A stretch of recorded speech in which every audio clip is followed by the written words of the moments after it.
Hello everyone, welcome to my YouTube channel myself Rahul. और आज हम आप लोगों के लिए चैप्टर नंबर 1 यानी कि रियल नंबर वास्तविक संख्याएं का जो चैप्टर पढ़ रहे हैं उसकी एक्सरसाइज हम 1.1 पढ़ रहे हैं और आज हम पार्ट 2 देखेंगे। ठीक है, पार्ट 1 में हमने क्वेश्चन नंबर 1 के जितने भी पार्ट थे सभी कर लिए। आज हम पार्ट 2 में क्वेश्चन नंबर 2 देखेंगे और हम बिना टाइम बर्बाद करते हुए क्लास स्टार्ट करते हैं, है ना। तो देख लेते हैं, एक बार क्वेश्चन पढ़ लेते हैं कि क्वेश्चन क्या है। तो देखो ये बोल रहा है, so that any positive odd integer is of the form 6q+1 और 6q+3 और 6q+5 where q is some integer. ठीक है, यानी कि हमें ना एक जो 6q+1 यानी कि जो यूक्लिड डिवीजन की जो लेमा फॉर्म दे रखी है ना, उससे ये फाइंड करना है कि जो अगर हम सॉल्व करें तो हमारे पास क्या पॉजिटिव ओड नंबर ही आता है या फिर कुछ और आता है, ये हमें वेरीफाई करने हैं। तो कैसे देख सकते हैं? अब अगर यहाँ समझ ना आया हो तो इधर देख कैसे। हम क्वेश्चन नंबर 2 पढ़ रहे हैं। क्वेश्चन नंबर 2, ठीक है, क्वेश्चन नंबर 2। चलो हम अपनी तरफ से क्या करते हैं कि लेट, क्या कह रहा है, पॉजिटिव ओड नंबर।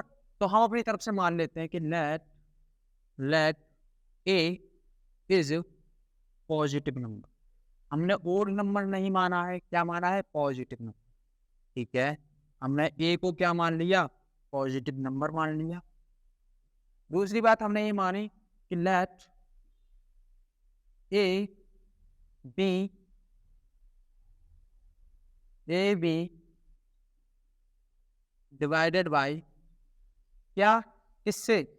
सुनो, अब आप थोड़ा क्वेश्चन जो दिया है उसमें गौर करो। क्या कि देखो क्या लिखा है, फॉर्म देखो, फॉर्म क्या लिखी हुई है, 6q+1 6q+3 और 6q+5। अब आप ये बताओ, जो q के साथ जो लिखा जाता है वो क्या होता है? डिवाइजर होता है ना। और डिवाइजर से ही हम डिवीजन में क्या करते हैं? डिवाइड करते हैं। डिवाइजर से ही हम डिवीजन में क्या करते हैं? डिवाइड करते हैं। तो कहने का मतलब क्या है, जो हम डिवाइड करेंगे यानी कि ए में डिवाइड करेंगे, किससे करेंगे? 6 से करेंगे, जो कि हमें दे रखा है। इतनी चीज क्लियर हो गई? ठीक। अब हमें क्या करना है, यहाँ पर कौन सी फॉर्म पढ़ रहे हैं? Euclid division lemma. अब हमें यहाँ यूक्लिड डिवीजन लेमा अप्लाई करना है, तो हम यहाँ पर करेंगे अप्लाई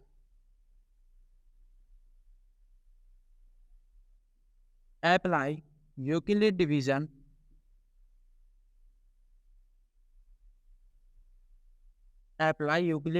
लेमा। क्या होती है हमारे पास फॉर्म होती है a is equal to BQ+R।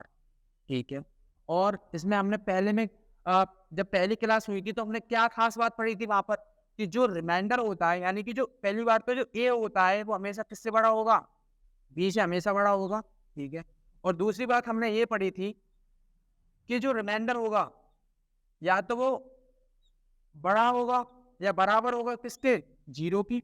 और जो डिवाइजर होगा यानी कि बी से हमेशा कैसा रहेगा? छोटा रहेगा। मैं आपको ये बता भी चुका हूँ, एक्सप्लेन मतलब डिटेल में बता भी चुका हूँ कैसे होगा। ठीक है, इतना हमने पढ़ लिया था। अब ये बताओ, हमारे पास ए क्या है? ए ही है, तो हम यहाँ पर लिख देंगे ए। हमारे पास बी क्या है यानी कि डिवाइजर क्या है? 6, तो हम यहाँ पे लिख देंगे 6। क्यू क्या है यानी क्यू तो क्यू ही है, प्लस आर तो आर ही है। ठीक है, अब ये हमारे पास एक फॉर्म बन गई। ठीक, अब उधर बोल क्या रहा था, वो किस किस को आप प्रेजेंट करने के लिए बोल रहा था, यानी कि वहां क्या फॉर्म दे रखी थी? एक तो दे रखी थी हमें 6q+1 6q+3 और क्या दे रखी थी? 6q+5। ये आपको दिखानी है क्वेश्चन में, यानी कि ये फॉर्म हमें दे रखी थी। अब ये बताओ, जब हमें ये फॉर्म बन गई और हमारे पास डिवाइजर यानी कि जो बी की वैल्यू है वो कितनी है? 6 है, तो ये बताओ रिमाइंडर कितना हो सकता है? तो हम यहाँ पर लिख देंगे, जो रिमाइंडर होगा वो 0 भी हो सकता है, 1 भी हो सकता है, 2 भी हो सकता है, 3 4 और 5। 6 क्यों नहीं हो सकता? क्योंकि रिमाइंडर हमेशा डिवाइजर से कैसा रहता है? छोटा रहता है। ना तो वो बराबर होगा ना ही वो बड़ा होगा, तो कितना 5 तक वो रह सकता है। अब हमें किस किस की जरूरत है, एक तो रिमाइंडर 1 की जरूरत है, 3 की जरूरत है और 5 की जरूरत है। अब हम क्या करेंगे, जो रिमाइंडर है जैसे कि 1 पूछा है तो हम 1 को पुट करके देख लेंगे। तो कैसे देखेंगे, यहाँ पर देखेंगे पुट, यहाँ पर देखेंगे पुट रिमाइंडर की वैल्यू क्या रखेंगे, 1 पूछी है ना पहले फॉर्म में 1, तो हम यहाँ पर 1 रख देंगे। तो क्या आएगी, इधर देखो आप कि a is equal to 6q plus 1 आ गई। ये हमें एक फॉर्म पता चलेगी, क्या पता चलेगी, एक फॉर्म पता चलेगी। जब भी आप अपने बोर्ड एग्जाम में बैठें और इस तरीके के क्वेश्चन आ जाए तो आपको क्या करना है, केवल यहीं तक रखना है, ठीक है। लेकिन मैं आपको, हो सकता है आपको ये बात समझ ना आई हो, और आगे एक्सप्लेन करने के लिए मैं आपको और बता रहा हूँ कि हमने रिमाइंडर की वैल्यू तो 1 रखनी, क्योंकि हमें जरूरत नहीं, 6q प्लस 1 ही पूछा था, बिल्कुल पूछा था। लेकिन अब ये वेरीफाई कैसे करेंगे, क्या पूछा था उसने कि अगर हम लोग इस वाले पार्ट को सॉल्व करें तो जो ए की वैल्यू है ना वो पॉजिटिव ओड नंबर आती है। ओड नंबर क्या, विषम संख्या, जैसे कि 3 है, 7 है ना, ये नंबर आते हैं। तो कैसे आएंगे, अब जो और क्वेश्चन में क्या दे रखा है, क्यू की वैल्यू क्या है, सम इंटीजर है। तो यहाँ जो है क्यू की वैल्यू हम 0, 1, 2, 3 एंड ऑन, यानी कुछ भी रख सकते हैं। हम क्यू की वैल्यू कुछ भी रखेंगे, हमें ए की वैल्यू क्या पता चलेगी, पॉजिटिव ओड नंबर पता चलेगी। तो अब हम यहाँ पे लिखेंगे वेरीफाई करके वेरीफाई करके देखेंगे इधर कि जब हम क्यू की वैल्यू 0 रखेंगे तब ए की वैल्यू क्या है। तो हमने क्यू की वैल्यू को 0 रखा, प्लस 1 लिखा है, 1 लिख दिया। तो ये बताओ ए की वैल्यू कितनी आई, 6 का मल्टीप्लाई 0 में करेंगे तो ये पूरा 0 बन जाएगा, क्या रह जाएगा, 1। और ये है, ये 1 क्या होता है हमारे पास, इवन नंबर होता है या फिर ओड नंबर होता है, क्या होता है, 1 एक ओड नंबर है। हमें पता चल गया कि जो क्वेश्चन में दे रखा था वो बिल्कुल सही है, कि जो ए होगा वो कैसा होगा, ओड नंबर, यानी कि हमने वेरीफाई पता कर दिया। अब ये बताओ, अगर क्यू की वैल्यू अगर हम 1 रखें तब भी ओड नंबर आएगा, एक बार और देख लेते हैं। ये हो गया हमारा फर्स्ट स्टेप। सेकंड में क्या, कि अगर हम क्यू की वैल्यू क्या रख रहे हैं, पहले 0 रखी थी, अब हम 1 रख रहे हैं, 1 प्लस 1, तो ए 6 बन जा 6 प्लस 1, और ए इज इक्वल टू कितना आ जाएगा, 7। अब आप ये बताओ 7 इवन नंबर है या फिर ओड नंबर है, ओड नंबर है, ये मतलब बिल्कुल वेरीफाई हो गया। और ये सही भी है क्या, कि अगर आप क्यू की कोई सी भी वैल्यू रखोगे तो आपको क्या प्राप्त होगा, क्या आएगा, ओड नंबर ही आएगा, ठीक है। तो मैं यहाँ पर लिख दे रहा हूँ कि जब यहाँ पर क्या क्यू की वैल्यू क्या रखी थी, क्यू इज इक्वल टू 0 रखा था, और यहाँ पर क्यू इज इक्वल, नहीं 1 रखा था ना यहाँ पर 1, और यहाँ पर क्या रखा था, क्यू इज इक्वल टू 0। पहला स्टेप क्लियर हो गया, क्या पूछा था, a is equal to 6q plus 1। पहला स्टेप क्लियर हो गया कि हाँ, अगर हम ये पार्ट सॉल्व करते हैं q की वैल्यू को रख कर तो हमें क्या पता चलेगा, ओड नंबर, यानी कि a की वैल्यू क्या आ जाएगी, ओड नंबर आ जाएगी, ठीक है। पहला जो स्टेप था, यानी पहली जो फॉर्म थी वो वेरीफाई हो गई। अब हम सेकंड देखते हैं कि यहाँ पर हमने रिमाइंडर 1 लिया था, अब यहाँ पर रिमाइंडर 3 लेने पर क्या ये जो a की वैल्यू आएगी वो ओड नंबर की आएगी या अलग आएगी, तो हम देखेंगे यार।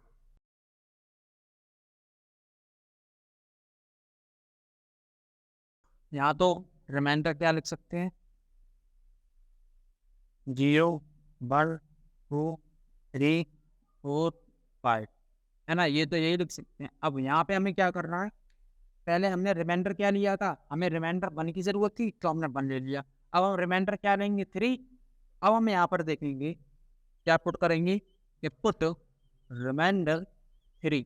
अब चेक करते हैं क्या, कि वैल्यू रिमाइंडर की वैल्यू 3 रखने पर ए की वैल्यू ओड आएगी या इवन आएगी। तो हम यहाँ पर देखेंगे a is equal to 6q plus कितनी वैल्यू रखेंगे हम, 3, बिल्कुल रख दी, ठीक है। अब हम यहाँ से वेरीफाई कर लेते हैं। मैंने क्या बोला कि अगर आपके बोर्ड एग्जाम में आए तो आपको केवल चीजें यहीं तक रखनी है, लेकिन मैं आपको वेरीफाई करके बता देता हूँ। वेरीफाई करेंगे, कि ए 6। हाँ, और क्यू की वैल्यू आप क्या रख सकते हो, क्यू की वैल्यू आप कुछ भी रख सकते हो, 0 1 2 3 डॉट डॉट, ठीक है। अब मान लो कि जब क्यू की वैल्यू क्या हो, क्यू की वैल्यू अगर हमने 0 ली है, तब हमारे पास ए की वैल्यू क्या आएगी, तब देखो ये पूरा 0 हो जाएगा और ए की वैल्यू क्या आ जाएगी, 3। अब आप ये बताओ 3 इवन नंबर है या फिर ओड नंबर, ओड नंबर है, बिल्कुल। ये वाला यानी कि जो फॉर्म है ये भी वेरीफाई हो गया। एक बार और हम अपने मन से ये बताओ, अब मैं 3 रख के देख लूं, 3 रखने पर देखते हैं अब भी सही है गलत है। 6 और क्यू की वैल्यू हम क्या रख रहे हैं, 3, और प्लस में क्या आ जाएगा, कब, जब हमने क्यू की वैल्यू क्या रखी, 3। तो यहाँ पर देखेंगे कि 6 3 या कितना आ जाएगा, 18 और प्लस 3 कितना आ जाएगा, 21। अब ये बताओ 21 कैसा नंबर है, ओड नंबर है या फिर इवन नंबर है, ओड नंबर है। तो यानी कि ये चीज भी क्या हो गई, वेरीफाई हो गई, है ना। तो बस यही पूछा था, ये वाला भी, ये वाली जो फॉर्म थी ये भी वेरीफाई हो गई, ये भी क्या कर रही है, हमें एक पॉजिटिव ओड नंबर दे रही है, बिल्कुल। और दूसरी बात क्या बताई थी मैंने, कि जब भी आपके बोर्ड एग्जाम में, जब भी आप बैठो अपने एग्जाम में, तब आपको जो चीजें है वो यहीं तक लिखनी है, आगे तक नहीं जाना है, ठीक है। अब दूसरी जो फॉर्म थी वो भी हमने देखी। अब हम देखते हैं तीसरी फॉर्म, तीसरी फॉर्म से हमें क्या मिलेगा। अब हम यहाँ पर करेंगे पुट, क्या, रिमाइंडर की वैल्यू पहले क्या रखी थी हमने, 1, उसके बाद 3, अब हम यहाँ पर रखेंगे 5,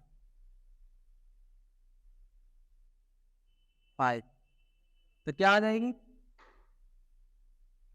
तो यहाँ पर आएगी value a is equal to 6q plus 5, और ये हमारे पास एक फॉर्म बनेगी। अब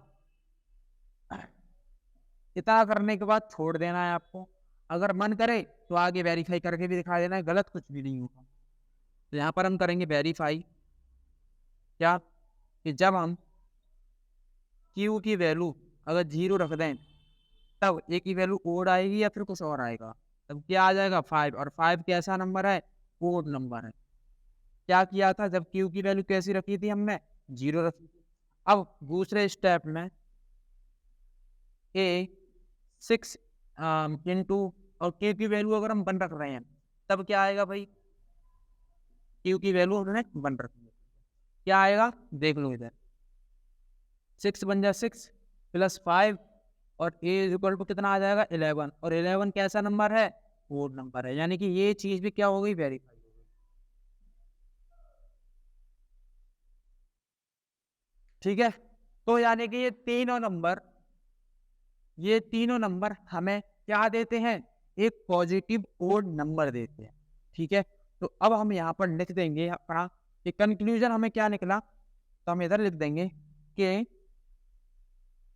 6q प्लस 1, 6q प्लस 3 और 6q प्लस 5, 6q प्लस 5 क्या करते हैं, रिप्रेजेंट करते हैं, रिप्रेजेंट पॉजिटिव ओड नंबर, है ना। पॉजिटिव ओड नंबर ही तो दे रहे हैं, यानी कि वो कैसा है, पॉजिटिव भी है और कैसा है, ओड नंबर भी है, तो पॉजिटिव ओड नंबर। तो ये हमें पता चलेगा, और यही पूछा था कि क्या ये पॉजिटिव ओड नंबर देते हैं या नहीं देते हैं, तो बिल्कुल पता चला। तो ये मुझे लगता है ये क्वेश्चन आपको बिल्कुल बहुत अच्छे से समझ आ गया हो, कुछ नहीं करना है हमें, हमने मारा जो भी नंबर दे रखे थे, हमने मारा कि ए एक पॉजिटिव नंबर है, और इसमें डिवाइड किससे करा रहे हैं, 6 से। क्यों, क्योंकि हर जगह, जैसे यहाँ पर जो क्वेश्चन में जो फॉर्म दे रखी थी उसमें देखो क्वोशेंट के साथ हमेशा क्या होता है, डिवाइजर होता है, तो डिवाइजर क्या है, हमेशा 6 6 6। तो यहाँ पर डिवाइड भी किससे होगा, 6 से होगा। यानी ए तो हमने अपने आप से खुद माना था, और 6 से क्या करा दिया, डिवाइड करा दिया। तो अब हमने क्या किया, यूक्लिड डिवीजन लेमा लगा दिया। क्या फॉर्म होती है, a is equal to b q plus r होती है, जहां हमने दो बातें सीखी थी कि जो ए होगा वो हमेशा बी से बड़ा होगा, आर जो होगा या तो वो 0 होगा या फिर 0 से, या 0 से बड़ा होगा, और जो बी होगा वो आर से कैसा होगा, हमेशा बड़ा होगा। फिर क्या किया हमने, जो वैल्यू हमें दे रखी थी, ए की वैल्यू ए दे रखी थी, बी की वैल्यू क्या मान ली थी हमने, 6 मान ली थी, क्यू तो क्यू प्लस आर। अब आर की वैल्यू हम क्या रख सकते हैं, 5, क्यों, क्योंकि जो बी है हमारे पास यानी 6, 6 से बड़ा ना हो ना 6 हो, 6 से कैसा हो, छोटा हो, तो इसलिए हमने ए आर की वैल्यू क्या रखी, 5 तक रखी, ठीक है। अब क्यू की वैल्यू हम अपने मन से कुछ भी ले सकते हैं, एंड सो ऑन, तो 0 से लेके कुछ भी ले सकते हैं, ठीक है। हमने ये नंबर नंबर करके वेरीफाई कर लिए, और इधर हमारे पास क्या निकल आया, एक कंक्लूजन निकल आया कि 6q + 1, 6q + 3 या 6q + 5 रिप्रेजेंट कर रहे हैं किसको, पॉजिटिव पूर्ण नंबर। ये हमारे पास क्वेश्चन हो गया, क्वेश्चन नंबर 2। आओ क्वेश्चन नंबर 3 की तरफ बढ़ते हैं।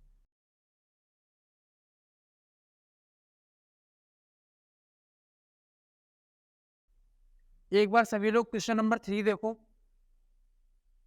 कि, हाँ, an army contingent of 616 members is to march behind an army band of 32 members in a parade. Okay, the two groups are to march in the same number of columns. What is the maximum number of columns in which they can march?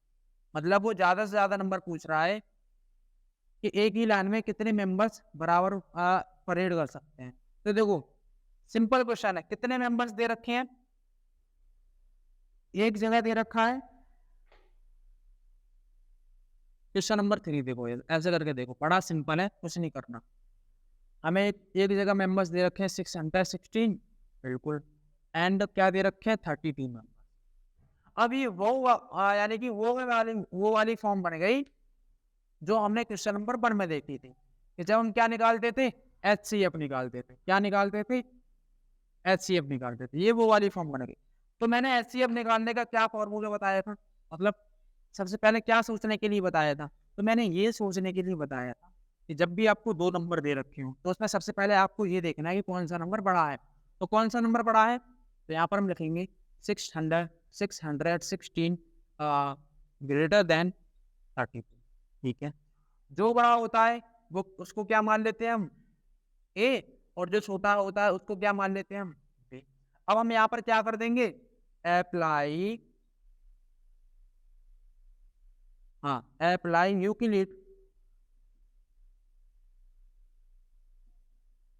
Apply Euclid division lemma. अब ये apply Euclid division lemma की form क्या होती है भैया, a is equal to b q plus r, ठीक है।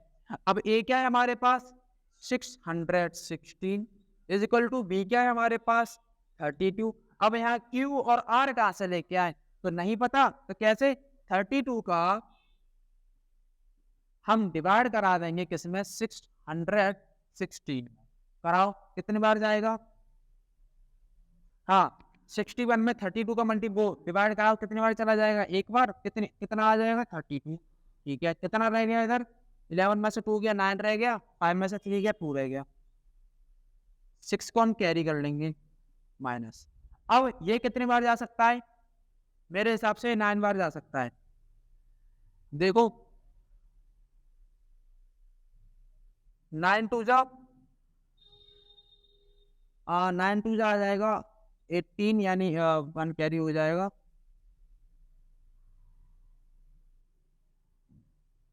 हाँ ये आ गया। अब इसको वो माइनस करो, 6 में से 8 नहीं जाएगा, 16 में से 8 गया, यानी 16 में से 8 गया तो 8 रह गया, 0 हो गया, यहाँ क्या हो गया 0, यानी 8 रह गया। अच्छा, अरे गलती, मैं ना सिंपल डिवाइड करते ही चला जा रहा हूँ, लेकिन ये चीज़ तो फॉलो ही नहीं करती। हाँ, हमें इतना ही तो लिखना होता है, सॉरी, हमें इतना इतना लिखना होता है। मैं आगे वाले स्टेप में चला गया था, ये स्टेप यहाँ कॉपी नहीं कर पाया।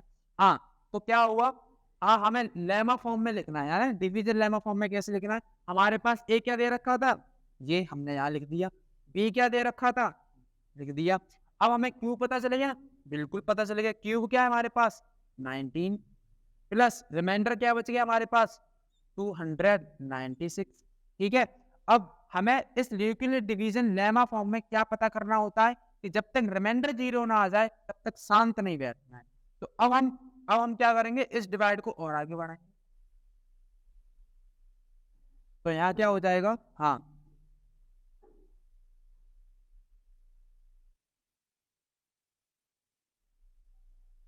ये क्या है?